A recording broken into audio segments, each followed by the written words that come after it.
Bom dia, irmãos, graça e paz. Que a paz do Senhor Jesus seja uma verdade na nossa vida.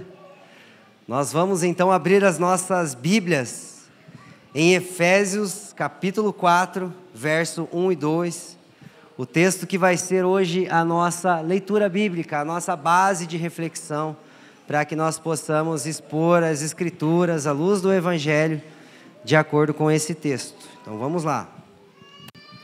O texto diz assim: rogo-vos eu, o prisioneiro no Senhor, que andeis de modo digno da vocação a que fostes chamados, com toda humildade e mansidão, com longanimidade, suportando-vos uns aos outros em amor. Curve a sua cabeça e nós vamos orar agora. Pai, em nome de Jesus Cristo, nós te agradecemos, porque nesse dia temos a oportunidade de recordar em nossa memória o fato de que Jesus ressuscitou. Esse é o fundamento da nossa fé, essa é a razão da nossa fé, e ao mesmo tempo, tudo o que somos em Ti está relacionado à ressurreição do Seu Filho Jesus. Estamos em tempo de preparação para a Sua Páscoa, e nós queremos agradecer ao Senhor pelo Cordeiro que nos foi dado. Obrigado também, Senhor Deus, pelo ministério da palavra e o ministério do Espírito, que tem aplicado a sua redenção em nossas vidas. Deus, nessa manhã, nós queremos reconhecer que sem Ti, nós nada podemos. Não há nada em nós que possa produzir santificação.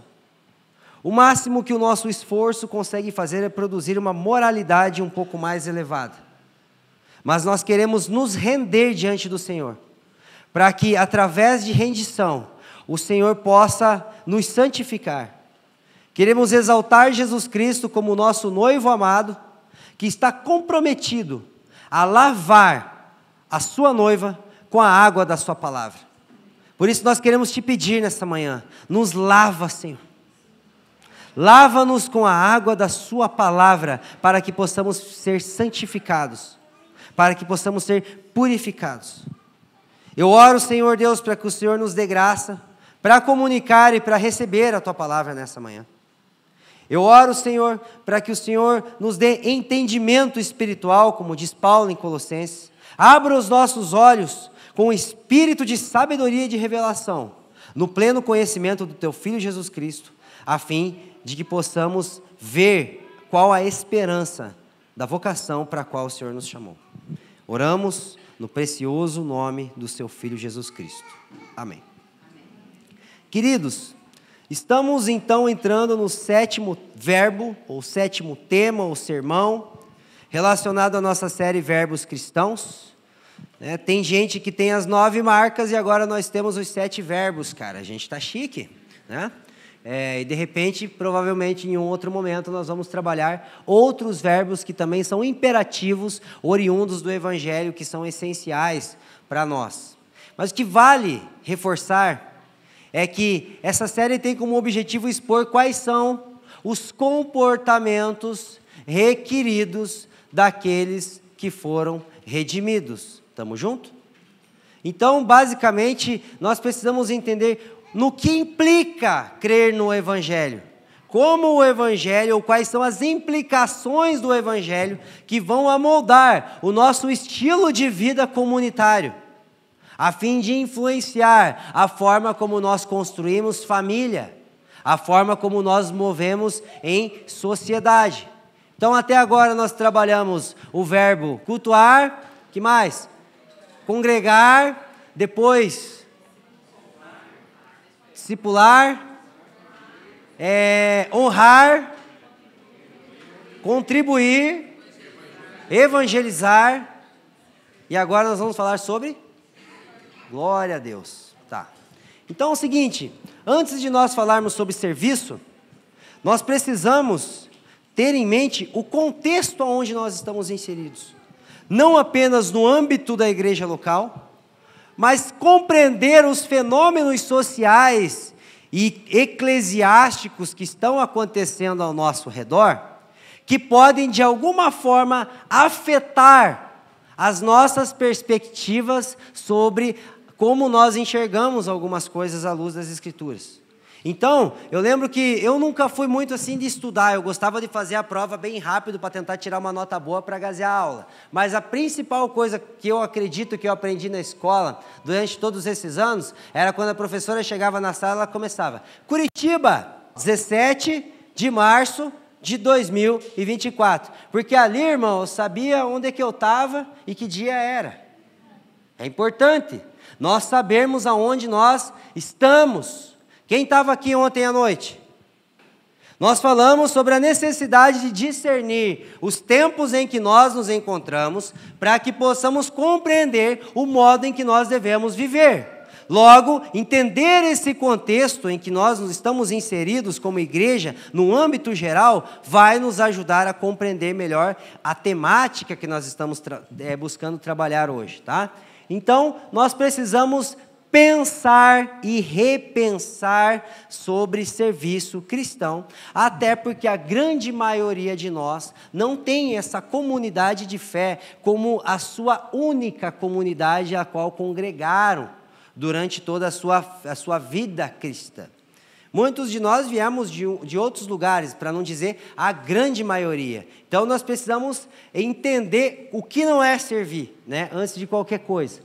Então, o primeiro ponto é o problema do consumismo utilitarista, que na verdade é uma filosofia secular que nós temos visto no nosso trabalho, na nossa faculdade, em todo o mundo onde nós estamos inseridos.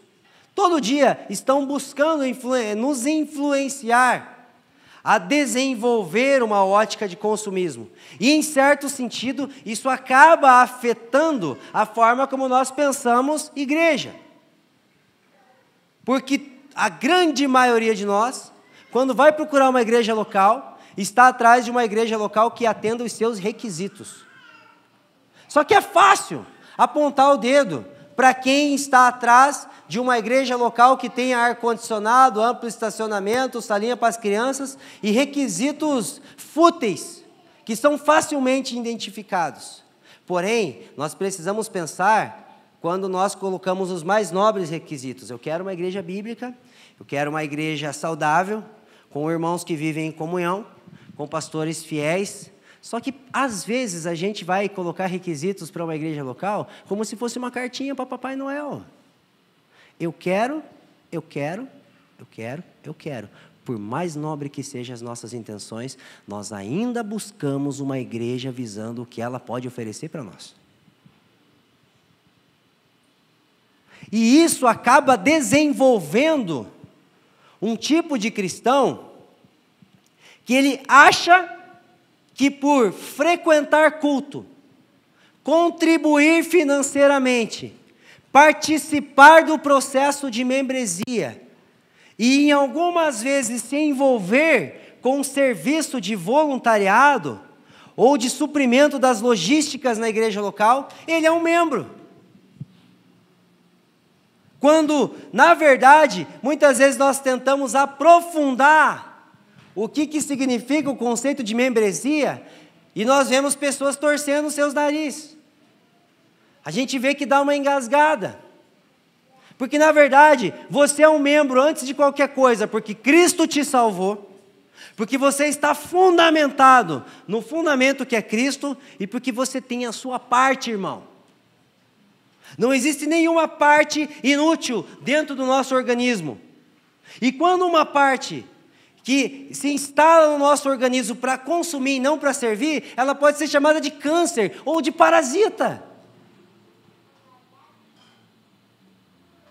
Então, nós somos membros porque somos servidos pelo todo para servir o todo. Estamos juntos até aqui?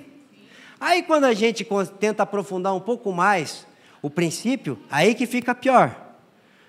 Porque quando tentamos desenvolver um assunto de que o irmão que está congregando conosco também é plantador dessa igreja local, aí complicou. Mas entenda algo, irmão.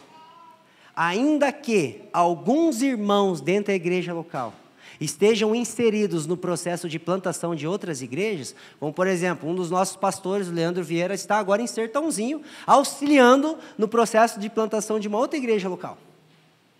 Ainda que alguns irmãos sejam responsáveis por auxiliar no processo de plantação de outras igrejas, todo membro é plantador da sua igreja local. Então você não apenas procura uma igreja para se membrar, você procura uma igreja para ajudar a plantar. Venha plantar a igreja junto com a gente. Não venha aqui porque vai ser legal. Quem está entendendo? Então, quem é membro dessa comunidade, levanta a mão. Tudo plantador de igreja. As outras, não sei, pode ser que Deus te dê esse encargo, mas dessa, sem dúvidas. Estamos juntos? Mas nada é tão ruim que não possa piorar. Do outro lado, nós temos o problema do pragmatismo religioso empresarial. Ou, em outras palavras, o ativismo religioso. Pessoas que, em alguns casos, né, é uma coligação entre a manipulação de líderes e a carência, ou interesse, ou a ingenuidade, não sei qual a razão, de irmãos que acabam se envolvendo com o ativismo religioso e eles começam a medir a sua espiritualidade através do suprimento de demandas. Então, quanto mais serve, melhor é. Servem, mas nada está sendo construído dentro deles. Se você perceber, os 3 filhos de Noé, Sem, Cã e Jafé, estiveram envolvidos na construção da arca. Mas o que acontece depois do dilúvio, no caso de Cã, que descobriu a nudez do seu pai, revela que por mais que eles estivessem envolvidos numa construção visando salvação, nada estava sendo construído dentro de Cã. Então não tem a ver com aquilo que eu construo para Deus, tem a ver com aquilo que Deus constrói em mim, enquanto eu estou construindo para Ele. Porém, o pragmatismo visa resultado. Só que detalhe, alguns desses irmãos, ou uma parte, porque na verdade, a outra parte precisa ser os consumistas. Nós não nos importamos que os irmãos estejam desenvolvendo a função deles ou não. Não deixe que eu faço. Porque, na verdade, eu enxergo o serviço como uma escalada ministerial, então, quanto mais coisa eu puder estar envolvido, melhor. Então, glória a Deus pelos consumistas. Ainda bem que tem gente que não faz nada, porque daí eu posso fazer tudo para o pastor ver se eu estou servindo para crescer. E aí a gente começa com aquela escadinha, né? A irmã é querida, começa na salinha das crianças. Aí vira um pastor de adolescente. De repente, um dia vira pastor de jovens, para, de repente, compor o corpo dos pastores principais da igreja. Eu sei que tem gente que conhece essa história. Mas olha como começa errado. O primeiro degrau que a gente pisa é nas nossas crianças. A gente deixa o que é mais precioso para... se você servir aqui e servir. Então, na verdade, você percebe, gente, que o ativista e o consumista, eles precisam andar de mão dadas. Porque o consumista não quer se envolver. Ele é o último a chegar no encontro e o primeiro a sair. Não, eu quero congregar, mas não quero me envolver, não. Só que ele precisa de alguém que faça por ele. Mas o ativista adora alguém que não faz nada, porque ele faz por ele para trazer mérito para si. Quem está entendendo? Então é uma aliança que adoece uma igreja local. Aqueles que acham que são discípulos porque servem na igreja, estão a serviço daqueles que acham que não estão indo para o inferno, porque frequentam uma igreja. É um ciclo vicioso de estagnação e adoecimento de uma igreja local. As pessoas não desenvolvem a sua vocação, as pessoas não são transformadas, e a igreja, ela adoece, independente do quanto ela esteja crescendo ou não. Então, diante do consumismo, diante do pragmatismo, nós precisamos pensar essas coisas, porque você pode pensar assim, nossa, ainda bem que eu congrego numa igreja bíblica. Irmão, nós estamos sendo bombardeados de filosofias assim durante a semana, e nós podemos nos tornar pessoas assim, dentro de uma igreja local saudável.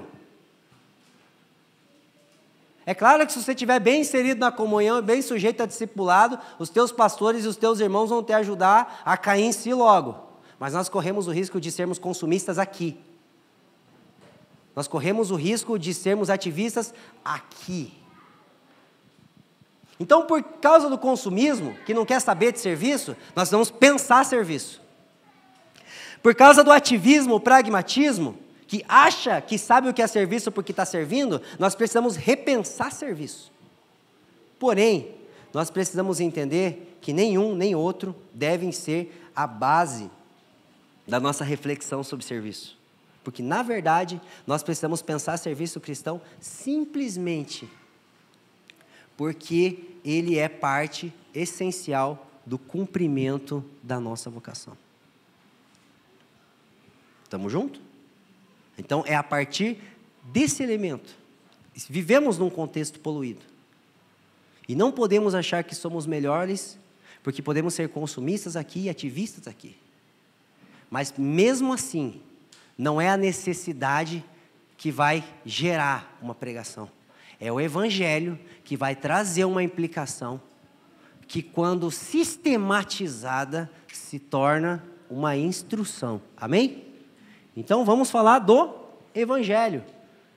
Quem estava aqui na pregação do pastor Fabiano Crenque? É que eu não sei mexer em slide igual ele, mas ele fez um tão bonito, que era os verbos cristãos ao redor do Evangelho. Porque, na verdade, o Evangelho, ele é a base pela qual nós devemos pensar os verbos cristãos. E 1 Timóteo, capítulo 1, verso 10 e 11, vai dizer que a sã doutrina, ela é segundo, ela é em conformidade ou de acordo com o Evangelho. Então, o Evangelho é o ponto de partida para toda a doutrina bíblica. Então, o nosso ponto de partida vai ser o Evangelho. Por isso, lemos então Efésios capítulo 4, verso 1 e verso 2, aonde o apóstolo Paulo, ele vai dizer o seguinte: rogo-vos, pois, eu, prisioneiro no Senhor, que andeis de modo digno da vocação a que fostes chamado. Que vocação é essa, Bartô? Veja bem, a carta de Paulo aos Efésios, ela pode ser dividida basicamente em duas grandes seções. Do capítulo 1 até o capítulo 3, nós temos uma exposição condensada do Evangelho, que é mais detalhada em Romanos 1 ao 11. Então, se você quer uma exposição do Evangelho, leia Efésios 1 ao 3, Romanos 1 ao 11. E esses 14 versículos vão nos ensinar sobre a exposição do Evangelho, a obra salvífica de Deus. Mas do verso 4 até o do capítulo 4 até o capítulo 6 em Efésios, o apóstolo Paulo vai se dedicar em trazer quais são as implicações do Evangelho. Então, do 1 ao 3, exposição, do 4 ao 6, implicações. Da mesma forma que Romanos, do 12 ao 16, é implicações. A gente vai entrar em Romanos daqui a um tempo, se Deus quiser, e você vai perceber. Só que é interessante que tanto Romanos 12, 1, ele diz, rogo-vos. E aqui em Efésios 4, 1, rogo-vos. Em Efésios 4, 1, ele vai falar sobre andar de modo digno da vocação, só que logo em seguida, a impressão que dá é que ele já começa a explicar o espírito da coisa, o como que isso ia se desenvolver. E lá no final do verso 2, ele vai dizer assim, suportando-vos uns aos outros em amor. Mas, irmão, entenda que suporte, ou melhor dizendo, suportar, não é o que um flamenguista sente quando está perto de um vascaíno ou de um corintiano. Não é aquele negócio, eu te tolero. Não, suportar tem a ver com você carregar, dar suporte.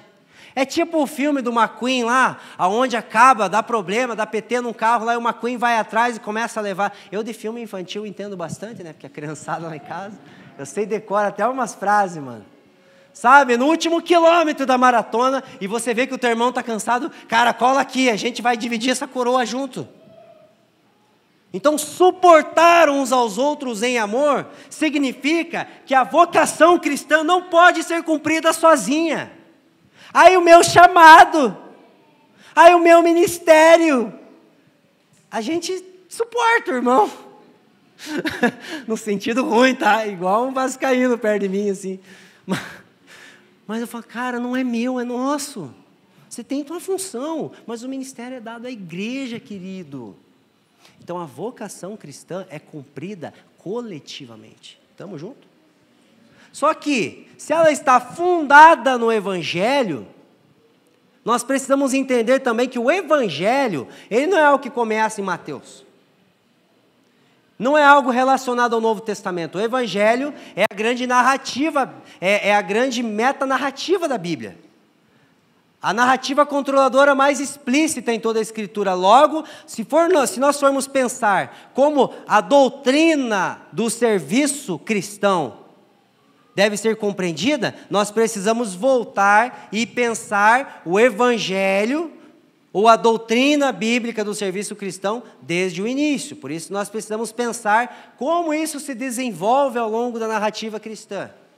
É o que os estudiosos chamam de compreender uma doutrina segundo a teologia bíblica. Se você quiser saber mais sobre teologia bíblica, esteja conosco na terça-feira, em nome de Jesus, porque nesse semestre estamos nos dedicando à teologia bíblica, começando pelo Novo Testamento, para te dar suporte para compreender Romanos, e depois, no segundo semestre, o Antigo Testamento. Tá? Então, esteja conosco para que você possa compreender o que é teologia bíblica e aplicar, estudar segundo a teologia bíblica. Mas, basicamente, uma das definições para a teologia bíblica é como nós compreendemos uma doutrina à luz da narrativa. Ou seja, vamos voltar ao princípio.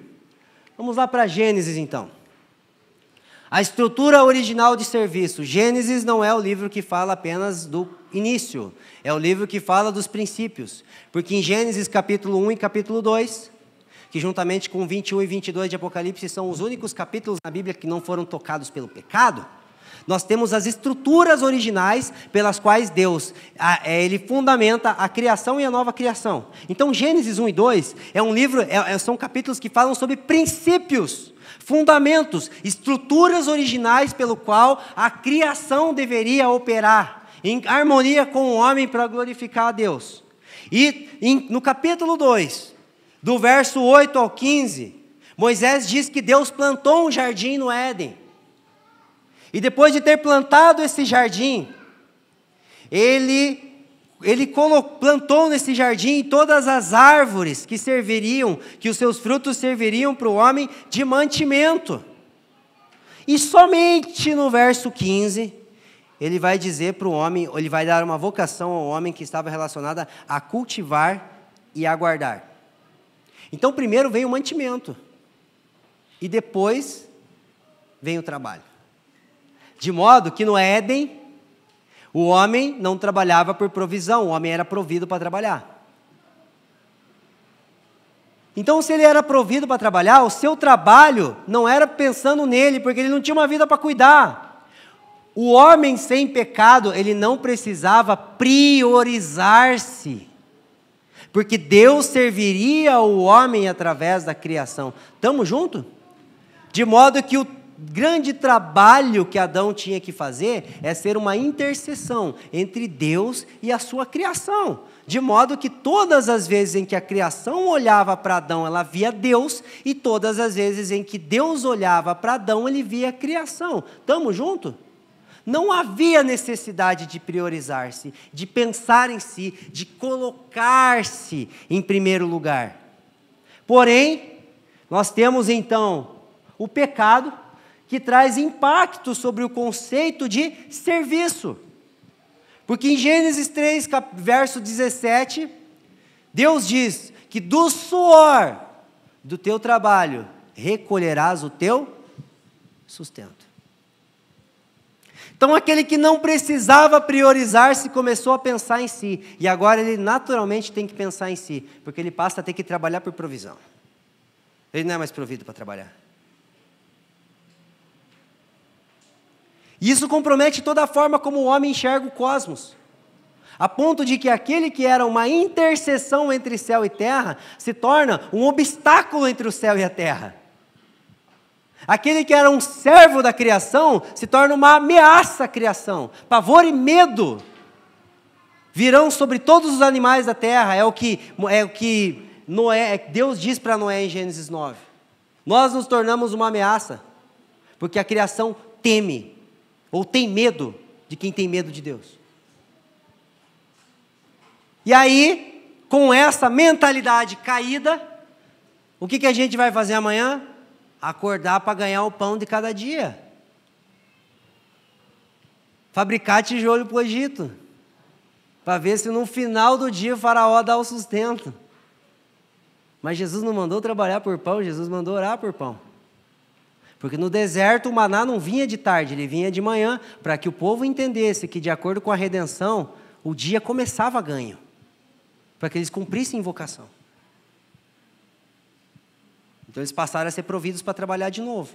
Só que muitas vezes, pela nossa ótica caída, a gente olha a sociedade como um lugar que a gente tem que drenar recursos para a nossa casa. E aí fica tão focado em recursos que não cumpre vocação na sociedade. E de repente, se for um crente chato, ainda vai cobrar projeto social da igreja. Porém, na redenção, ou naquilo que nós podemos entender como um protótipo da redenção, lemos, né, o livro de Números, nesse mês, nesse início de mês, e em Números 18, verso 20, que é um texto muito conhecido, nós temos aquilo que pode ser uma prefiguração da restauração do conceito de serviço cristão. Porque Deus diz assim: o sacerdote não terá herança entre vós.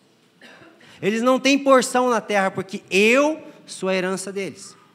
Então, muitas vezes a gente pega esse texto, né, às vezes para falar sobre pessoas que estão em tempo integral, pessoas que o foco de trabalho delas é a igreja local ou o exercício missionário. Mas eu creio que o que Deus deseja comunicar com esse texto é que o sacerdote, ele não trabalharia por provisão, ele seria provido porque da mesma forma que Deus cuidaria de Adão através da criação, Deus cuidaria dos sacerdotes através da nação. Para que Israel fosse uma nação sacerdotal entre Deus e as nações, assim como Adão era um sacerdote entre Deus e a criação. Perceba como está tudo conectado, gente. Então havia uma tribo dentro de Israel, que era uma tribo sacerdotal que ela precisava não pensar em si.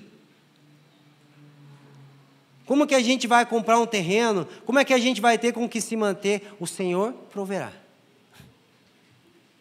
para que a gente possa trabalhar.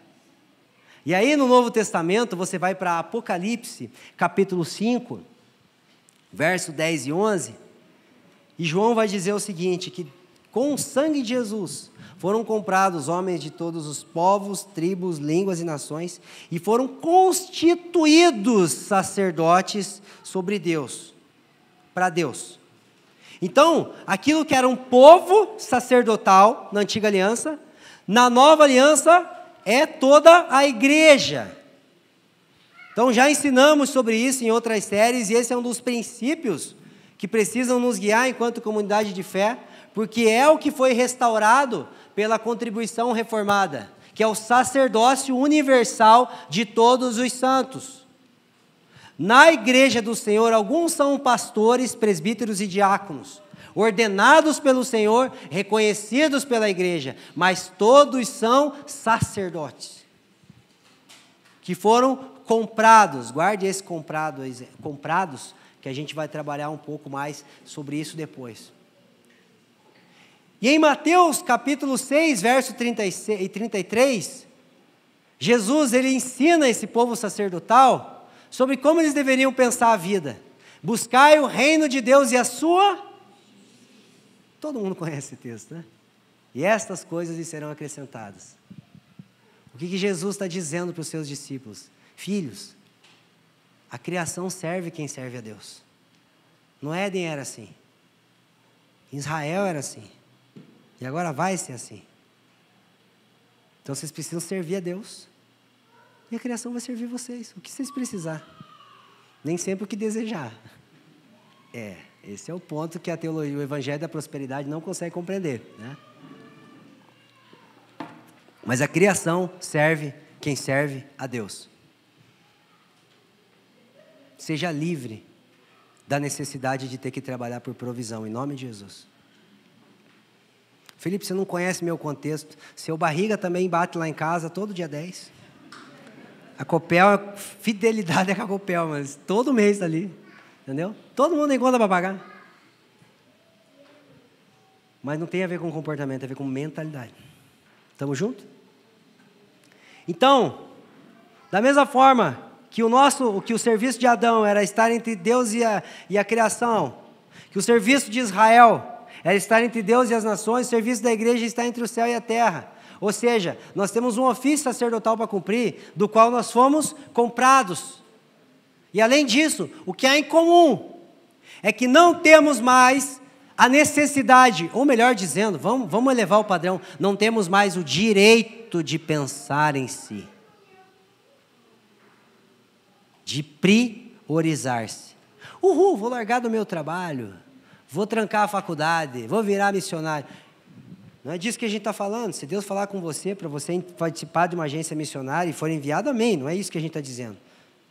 Mas, o que nós estamos dizendo é que não devemos mais nos colocar em primeiro lugar, porque olha o que Paulo vai dizer em 2 Coríntios capítulo 5, ele morreu por todos, para que os que vivem não vivam mais para si, mas para aquele que por eles morreu e ressuscitou. Para que aqueles que vivem não vivam mais para...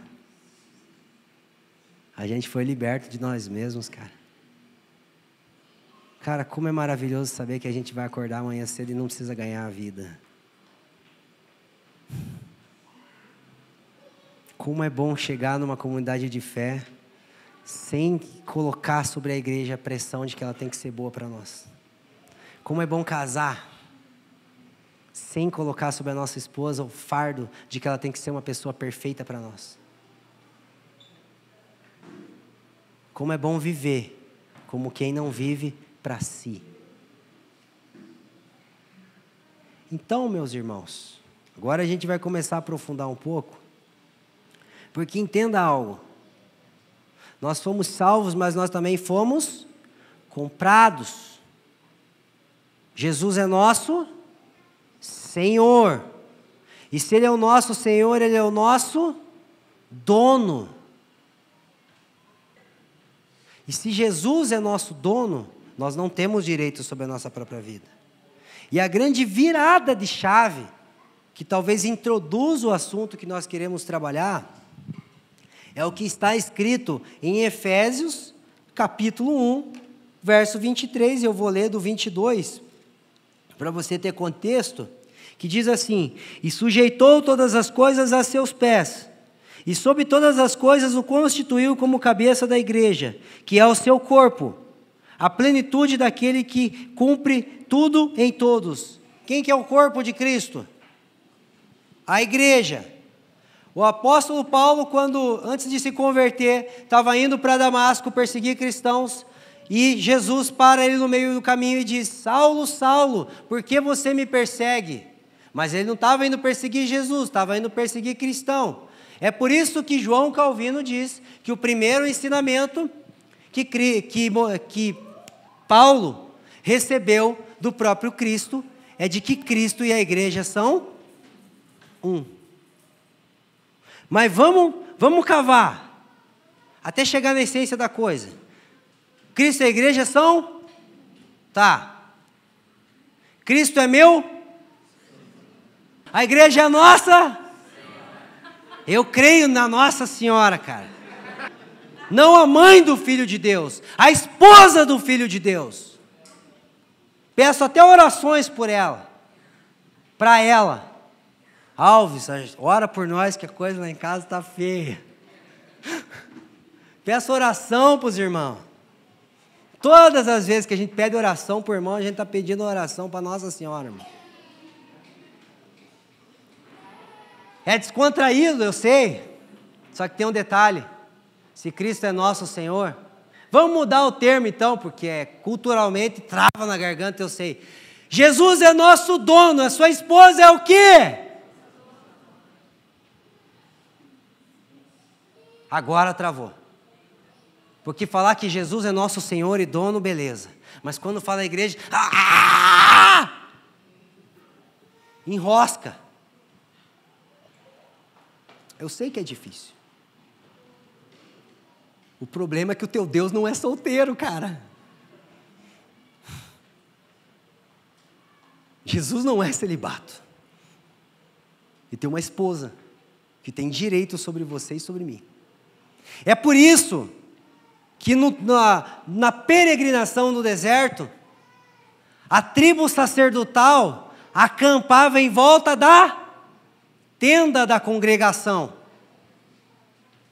Porque a vida de um cristão, e não tenha medo, eu sei que tem pastor mercenário, picareta, eu sei que tem falsos evangelhos, outros evangelhos que estão pregando outro Cristo em outro espírito, eu sei que tem tudo isso, mas vamos contemplar o padrão bíblico. Da mesma forma que aquela tribo sacerdotal vivia em torno da presença, da habitação de Deus, a vida de um cristão precisa girar em torno da igreja. Só escolhe uma bíblica, tá? Aí você se machuca menos. Se machuca também, não tem? Aqui a gente se enrosca. É bíblico, mas ninguém está pronto ainda, senão já tinha ido, né? Vai se machucar, mas vai saber pelo que está sofrendo, pelo menos. Então, nós precisamos entender que as nossas vidas precisam girar em torno da igreja, sim, cara. Ah, lá vem o ativismo. Ah, outro capeta que está saindo da gente. Calma, não tem os mercenários aqui, irmão. Não é disso que a gente está falando. Mas a vida do cristão precisa girar em torno da igreja. Então, irmão, Cristo e a igreja são um. Portanto, sim, enquanto um organismo, eles têm direito sobre as minhas escolhas. Não estou falando, gente, pelo amor de Deus, não infantiliza o que eu estou falando. Eu não estou falando que você tem que chegar para o teu pastor e perguntar qual que vai ser a cor da tua parede da sala. Não é disso, tá? Mas assim, existe sim eu preciso considerar Cristo e a igreja nos meus desejos, nas minhas escolhas, nas minhas decisões. Então, que carro eu vou comprar? Espera aí. Eu tenho que considerar a igreja aqui. Será que eu não vou me endividar demais e ter que fazer hora extra para pagar essa bomba aqui? E de repente ter que deixar de olhar para a face dos meus irmãos? Quando eu vou na Renner, e eu fiz um cartão novo, agora eu estou podendo, né? Cara, será que isso não vai fazer com que você fique tudo endividado? Aí depois, irmão, pelo amor de Deus, a igreja vai servir todo mundo, está tudo certo. Mas aí depois a gente vai ficar pedindo socorro para os irmãos? Porque na verdade, é fruto das nossas irresponsabilidades. Quer ver uma coisa que machuca o nosso coração? Que fere? Uma coisa é você estar desempregado, de repente um pai de família que não está tendo como manter seu lar, e ele às vezes recebe uma oportunidade de emprego em outro lugar, e ele muda de cidade, porque é o jeito que deu, cara. Outra coisa é alguém que vive uma vida tranquila, que já é próspera, e de repente muda de cidade para ganhar mais, cara, para ter mais dinheiro. Daí a gente como pastor fica assim, meu Deus, cara, o que Deus construiu dentro de você? E ele ainda enfeita o discurso, mas é que é recurso para servir o reino. Ah, cara, isso machuca a gente. O Max, que estava aqui agora de manhã, ele falou, cara, eu tenho uma saudade dos irmãos de Guarapuava. Porque ele vem de lá para cá, porque o Senhor falou com eles. Ele falou assim, cara, tudo que tem na família dos que creem, tudo que tem lá na igreja de Guarapuava, a gente leva para qualquer lugar. O problema é que a gente não consegue substituir as pessoas, mano. É sério que a gente vai se abster de olhar na face um do outro, cara, por causa de dinheiro? Então a igreja do Senhor, ela determina a cidade onde eu moro. Pensa num cara que queria estar no campo agora, vendo minhas galinhas, cara. Vendo minhas ovelhas. Deus e eu no sertão. Esse é o lema do Felipe Carnal, cara. Estou te falando, eu curto. Não gosto de cidade. Mas é pela igreja, mano. Não tem a ver o que eu gosto. Quem está entendendo? Portanto, não podemos servir a igreja por uma ótica de consumismo, pois que coerência há em chamar Cristo de nosso Senhor e tratar a igreja como nosso escravo? Será que se a gente tratasse Cristo igual a gente trata a igreja, ele iria ser adorado, irmão? Às vezes eu vejo as pessoas falando da igreja de um jeito, que eu dentro de mim eu fico pensando assim, fala na cara do marido dela! Fala para Jesus isso aí!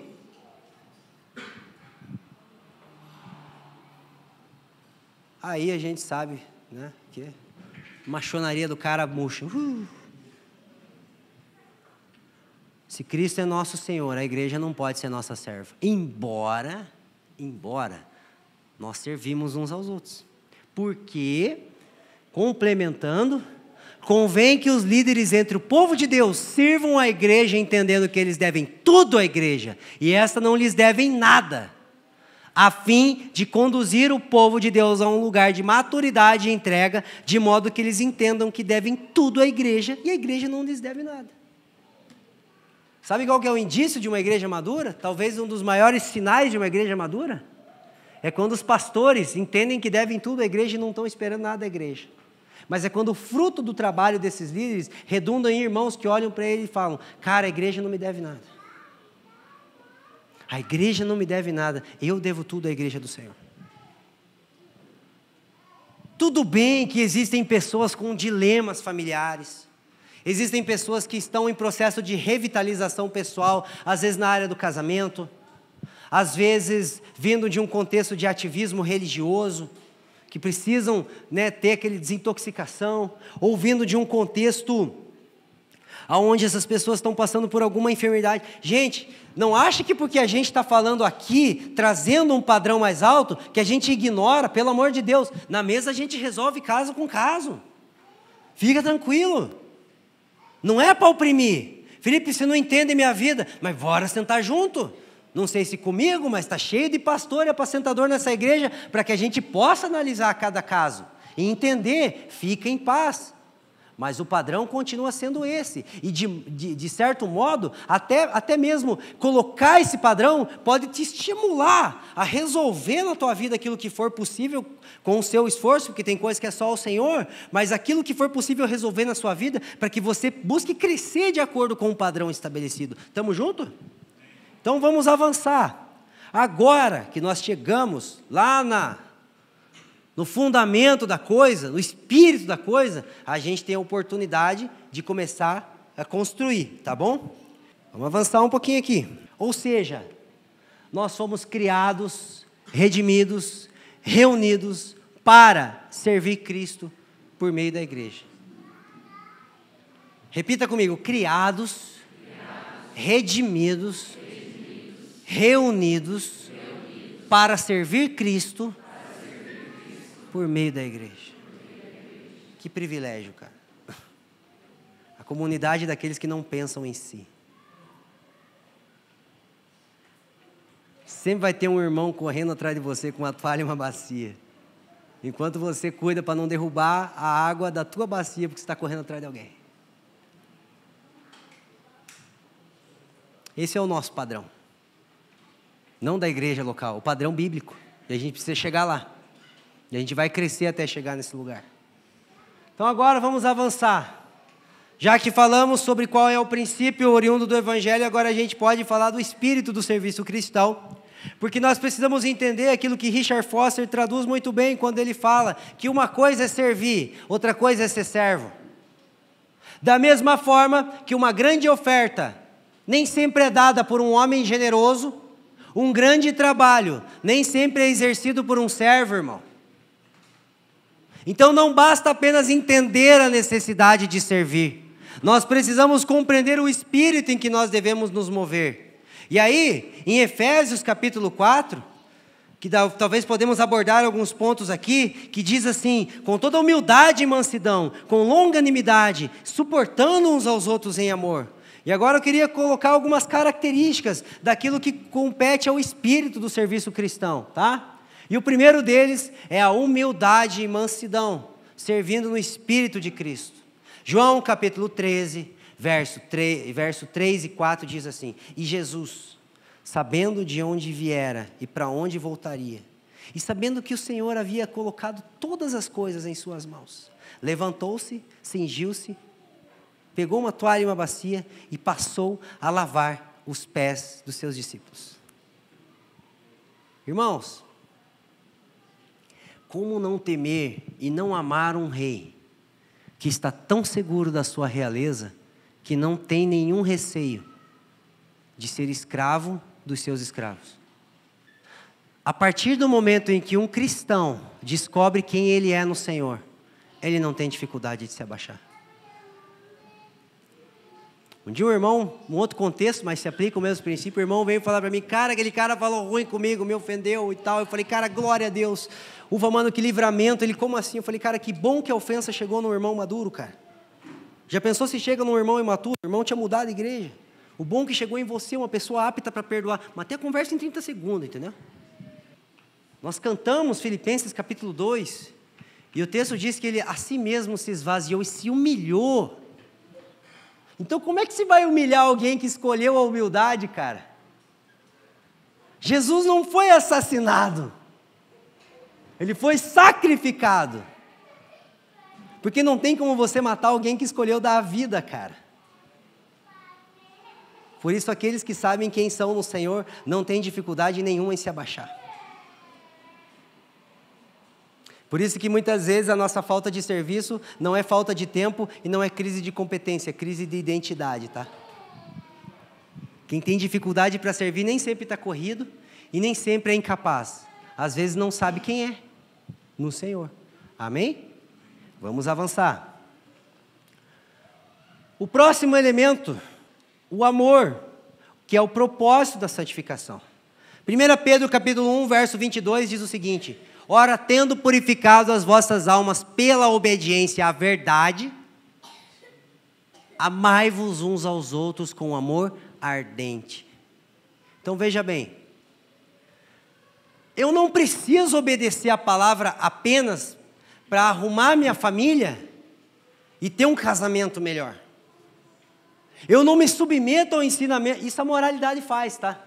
Eu não me submeto ao ensinamento das Escrituras para que eu possa ser um marido mais querido, para que eu possa ser uma mulher menos chata, um filho menos capiroto, um pastor mais legal. Não, não, não. Eu não posso simplesmente obedecer a palavra de Deus para melhorar minha qualidade de vida espiritual e ter uma vida boa.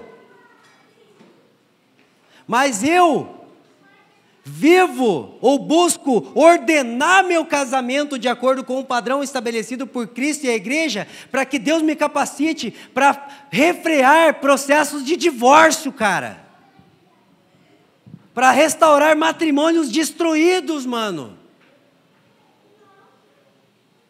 Eu ordeno a minha casa, não é para que aquilo seja um ambiente gostoso para mim, mas para que eu possa colocar pessoas na mesa que, olhando para aquele ambiente, para aquele lar, desejem e aprendam a ter família, a construir família. Nós somos uma igreja que gosta de se reunir nos lares, e eu sou apaixonado por isso. Só que tem um detalhe: se a única coisa que nós temos para oferecer para o irmão, quando ele vai na nossa casa, é comida, então nós somos miseráveis, por melhor que seja a picanha que você fez, cara. Eu não aplico princípios cristãos sobre finanças na minha vida financeira, simplesmente para ter uma vida mais confortável, mas para potencializar a minha capacidade de ser generoso e assistente. Não venço áreas de pecado na minha vida apenas para não sofrer mais com as consequências das minhas decisões equivocadas, mas para que eu possa libertar outras pessoas daquilo que um dia me cativou. Então a obediência cristã, ela não é um fim em si mesmo, ela visa o serviço. A moralidade é um fim em si mesmo, a obediência cristã visa o serviço. Por isso que ontem a gente falou aqui nos jovens, cara, ou você está em processo de preparação e precisa se sujeitar a esse processo, e se você julga estar bem, por que você não está cuidando de outros? E aí, irmão, como é que você está? É melhor que você responda que você está em crise, porque se você falar para mim que você está bem, eu vou perguntar se você está cuidando de quem? Porque estar bem por si é moralidade. Cara, eu estou bem para pelo menos cuidar de uma tartaruga, me ajuda aí. Eu preciso servir alguém, mano. Estamos juntos? Longanimidade. servindo livre de expectativas. Paulo, 2 Coríntios, ele escreve para ser basicamente uma apologia, uma defesa da sua autoridade apostólica para a igreja de Corinto que estava se desviando do ensinamento do evangelho. Ele não está defendendo a sua reputação, ele estava preocupado que os irmãos estavam crendo num outro evangelho que estava pregando outro Cristo e outro Espírito, de acordo com 2 Coríntios 11. Só que no capítulo 12, verso 15, ele vai dizer assim, olha que texto lindo, cara. Ai meu Deus, ele diz assim, eu de boa vontade me gastarei e me deixarei ser gasto, ainda que vos amando cada vez mais, eu seja menos amado. Uau! Então isso é um serviço numa perspectiva de longanimidade. Eu estou livre de ficar esperando resultados imediatos, cara.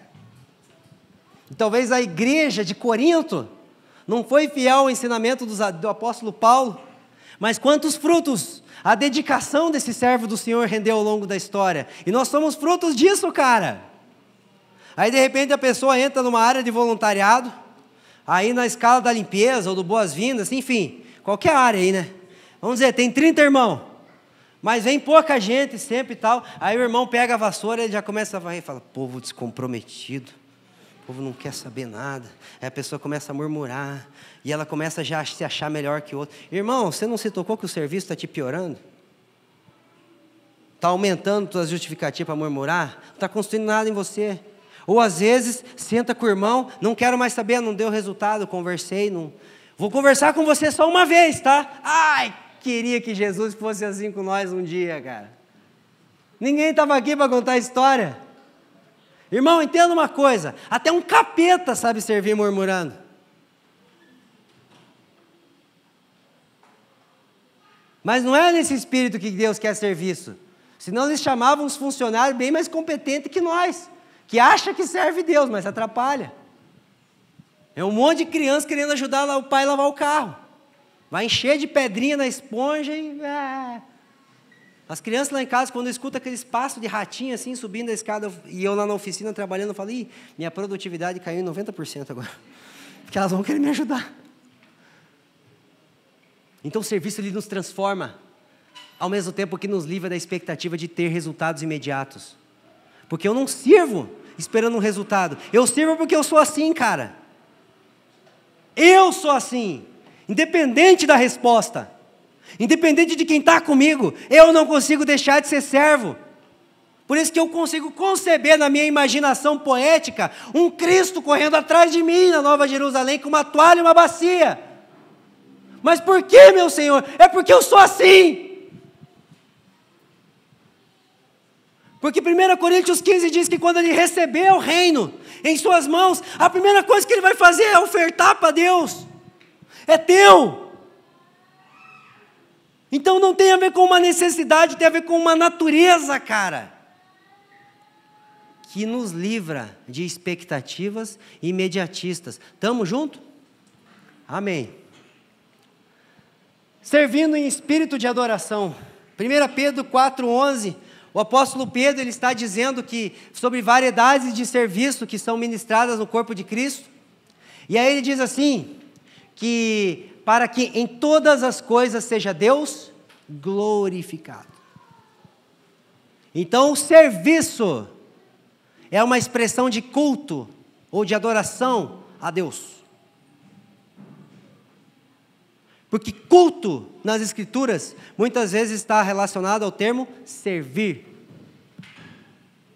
Então, quando nós servimos, nós estamos adorando a Deus, de modo que Deus edifica a sua igreja enquanto ela cultua reunida. Pastor Leandro Vieira nos ensinou isso no primeiro culto, que o ministério de Deus à igreja é o culto. Estamos juntos? E sua igreja o adora enquanto os irmãos servem uns aos outros. Logo, o ministério de Deus é revelado à igreja por meio do culto centrado nele, e o ministério de adoração da igreja é materializado por meio do serviço cristão, quando eles servem uns aos outros como se fosse ao próprio Cristo. De modo que aquilo que cantamos só se torna adoração quando é uma poesia de uma vida rendida. Porque o termo adoração No original é o verbo proscúnio, que tem a ver com se render. Então, adoração não é cantar, é se render. E o canto é a poesia verbalizada de alguém que se prostrou. E o que compete a um escravo viver? Prostrado.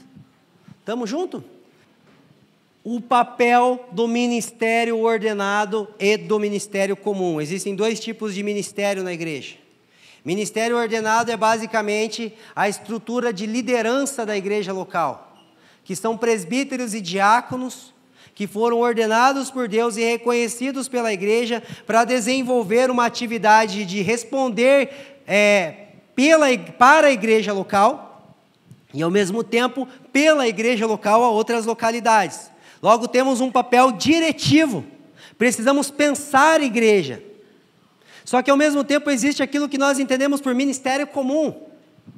E os historiadores que olham para o primeiro século da igreja cristã, eles dizem que um dos grandes responsáveis, ou talvez o principal responsável pela expansão da fé cristã no primeiro século, não se deve apenas ao esforço das primeiras equipes apostólicas, o Pedro, Paulo, Tiago e João e os demais apóstolos, mas eram feitos por pessoas comuns. O cara era comerciante, ele ia para outra cidade, ele chegava lá e ele servia, cara. Ele chegava lá e não negava a fé dele. Aí o convertido numa família vinda do paganismo, ele começava a mudar a sua forma de se comportar. Ele anunciava a sua fé. Cristãos perseguidos. Então, assim, o ministério comum sempre exerceu um papel grande para que a igreja se movesse. De modo que nós precisamos entender que o papel dos pastores é pensar a igreja.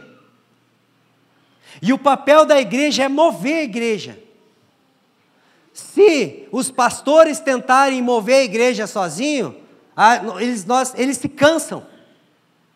E se a igreja como um todo decidir pensar a igreja, a gente não sai do lugar. Porque vai ser uma democracia que todo mundo quer de um jeito. Então, juntos, nós pensamos e movemos. E não quer dizer, irmão, que nós não estamos sujeitos a conselhos, tá? Pelo amor de Deus, fale.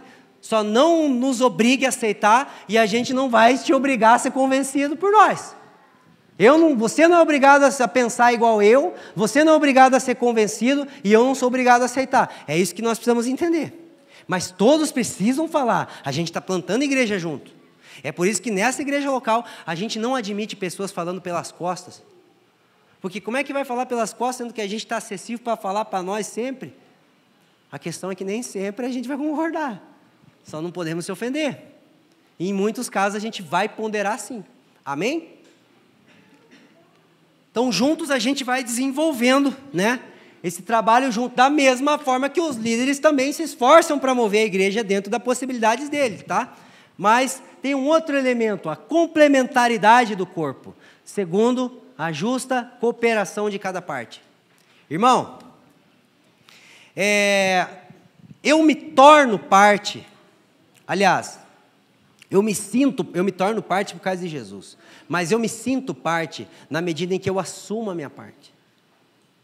Mas como é que faz isso? Olha, nós precisamos estar imersos na vida da igreja local. Nós precisamos estar sujeitos a um processo de discipulado. E tem mais. Na maioria das vezes, a consciência de nossas limitações define as nossas funções. Já parou para pensar que o fato de você não conseguir fazer aquilo que aquele irmão faz é um indício de que você também tem algo para entregar que ele não poderia entregar? É por isso que nós não falamos sobre áreas de serviço, por exemplo, quando estamos pregando aqui. Porque você vai ver os apóstolos orientando, e eles não estão falando, dá para dar oferta, dá para cuidar de fulano, dá para fazer isso no culto, dá para fazer aquilo. Eles não falam sobre áreas de serviço, eles falam sobre variedades de competências, variedades de capacidades. Um tem. E nisso a gente vai se completando. Lemos Números 4, agora no início do mês, e vai falar ali sobre os deveres dos filhos de Arão, e os coatitas, que eram uma das tribos, né, sacerdotais, levíticas, eles tinham o papel de carregar a arca. Ninguém podia carregar a arca e as coisas santíssimas se não fossem os coatitas. Só que é o seguinte, os filhos de Arão, os sacerdotes, tinham que chegar lá, cobrir a arca, cobrir os utensílios santíssimos. Somente então os coatitas podiam entrar lá e carregar, porque os coatitas eram proibidos de ver a arca. Mas os sacerdotes eram proibidos de carregar a arca. Então olha que lindo, cara. Um carregava uma coisa que não podia ver. Outro via uma coisa que não podia carregar, mano.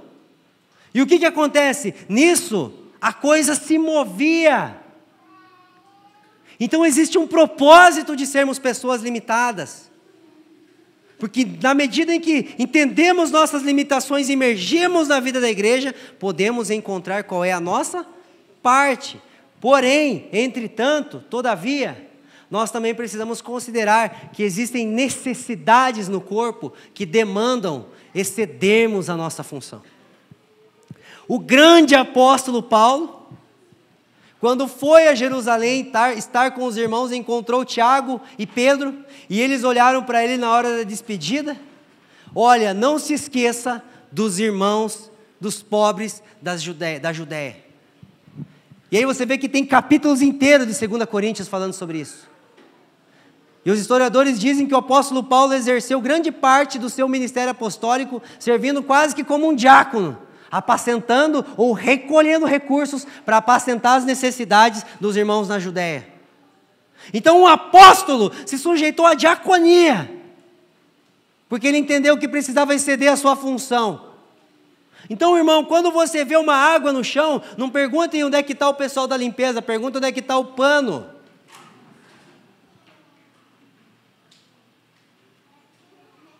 Onde é que está o pessoal do estacionamento? Não, onde é que fica os cones? Tem algum irmão passando necessidade no seu de casa em casa? Você vai se reunir com os outros irmãos e vocês vão fazer o que vocês podem. Depois vocês acionam a igreja. Por quê? Vai ser pesado para nós? Não, relaxa. Deus sempre dá um jeito, mas não perca a oportunidade de ser servo. Não deixa só a gente ter esse privilégio. Bah! Mas é isso, nós precisamos exceder a nossa função. Então, entender o meu papel é para que eu possa entender qual é o meu papel, não para que eu possa ser um crente mesquinho. Aí não é meu papel. Não é disso, então nós precisamos exceder. Na complementaridade, entendemos qual é o nosso e qual é e qual não é o nosso papel. Nas necessidades, excedemos o nosso papel. A complementaridade é contínua e as necessidades são temporais. Isso significa que, com o tempo, vamos encontrar o nosso lugar no corpo, mas em algumas vezes é necessário que excedamos o nosso papel nele, para cumprirmos o nosso papel nele. Então nós precisamos encontrar o nosso lugar e nós precisamos exceder o nosso papel. Repita comigo, encontrar nosso lugar. Exceder nosso papel. Mas qual área de serviço, Bartô? Cara, toda sensibilidade a uma demanda cria uma área de serviço, da qual você é responsável por supri-la e ou mobilizar outros irmãos para suprir junto. Então, sempre que há sensibilidade a uma necessidade, cria-se uma área de serviço da qual você é a provisão. Estamos juntos? Porém, agora a nossa conclusão, nós precisamos entender o seguinte: se nós tratarmos do tema serviço apenas no âmbito da igreja local, a gente vai virar igrejeiro e a gente vai adoecer. Por mais bíblica que seja a nossa pregação, por mais saudável que seja a nossa comunhão e por mais pura que seja a nossa adoração. Por quê? Porque não existe a possibilidade de irmãos reunidos que não pensam em si formarem uma igreja que vive só para si. É incoerente. Então tem uma coisa que a igreja não pode fazer, é viver só para si. Porém isso precisa ser resultado de um ajuntamento de irmãos que não vivem para si. Estamos juntos? É por isso que o apóstolo Pedro, ele vai dizer: vós sois casa espiritual, para oferecer de sacrifícios agradáveis a Deus. Mas logo em seguida ele vai dizer no verso 9 do capítulo 2 dessa primeira carta: vocês são sacerdócio real, a fim de proclamardes as virtudes. Proclamar é para fora. proclamardes as virtudes daquele que vos chamou das trevas para a sua maravilhosa luz. Então nós precisamos transicionar de uma igreja na cidade para uma igreja para a cidade. E aí existem dois elementos aqui que nós podemos aprender com a tradição católica. Agora que vocês vão chamar nós de padre mesmo. Achou que estava ruim a gente ser muito reformado, né? Mas calma, irmão, estamos só começando. Mas não é na estereotipia, mas é no conceito. Nós, como igreja, precisamos restaurar o conceito de paróquia. Repita comigo, paróquia. Calma, irmão. Calma. Não vamos rezar para os mortos. Tá? Não vai ter terço. Calma. E com todo respeito aos irmãos também, porque eu fui católico até os 12 anos e praticante. Eu não, minha família era. Eu era o coroinha do mal, né? Mas tem muita coisa boa que dá para aprender, porque paróquia não é um conceito, não podemos ver agora, mas o que fez os primeiros cristãos católicos pensarem em paróquia? O significado do termo paróquia é habitar ao lado, habitar perto. Nós precisamos ser uma igreja que entende, eu habito perto do pobre, eu habito perto da viúva, eu habito perto da avó do traficante, eu habito perto daquela irmã que está pensando em abortar, eu habito neste lugar. Irmãos, nós estamos transicionando para um novo espaço daqui a um tempo, se Deus quiser, mas o maior desafio não é estrutural, é mental, porque nós precisamos exceder a nossa forma de se comportar. Por que quando chegar lá, a gente não começa a se mobilizar para, da saída do culto para a nossa casa, a gente para em alguma casa, irmão, olha, eu sou fulano, congrego ali, como é que é teu nome? Está tudo bem? Estão precisando de oração? Serve aquele lugar, porque vai ser a nossa nova paróquia, cara. Não pode ser somente o nosso novo prédio, para otimizar o nosso consumo de religião.